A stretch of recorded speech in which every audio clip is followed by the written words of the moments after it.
Pelaku kekerasan terhadap Dr. Syahpri di RSUD Sekayu yang viral kini diamankan polisi. Satu pelaku yang diduga melakukan tindakan kekerasan terhadap Dr. Syahpri Putrawangsa telah diamankan Satreskrim Polres Muba sejak Senin, 25 Agustus 2025, malam. Penahanan dilakukan setelah penyidik memeriksa secara intensif yang bersangkutan. Insiden tersebut terjadi pada Selasa, 12 Agustus 2025, lalu, ketika pelaku disebut-sebut memaksa korban yang merupakan seorang dokter untuk membuka masker dengan cara paksaan dan kontak fisik. Ketika dikonfirmasi mengenai kebenaran penahanan tersebut, Kasih Humas Polres Muba, Ibtu Hutahean, membenarkan soal penahanan satu orang dari kasus kekerasan terhadap tenaga medis.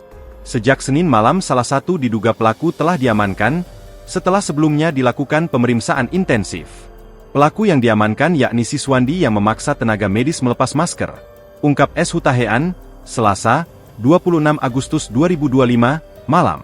Sementara itu, pihak kepolisian menyebut masih menunggu arahan lebih lanjut mengenai perkembangan perkara tersebut. Kita masih berkoordinasi dengan Satreskrim dan Pimpimam mengenai status Siswandi.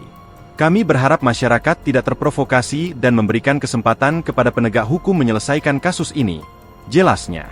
Siswandi dijerat pasal berlapis, yakni pasal 351 ayat 1, KUHP tentang penganiayaan dan pasal 335 KUHP terkait perbuatan tidak menyenangkan. Download Tribun X sekarang, menghadirkan lokal menjadi Indonesia.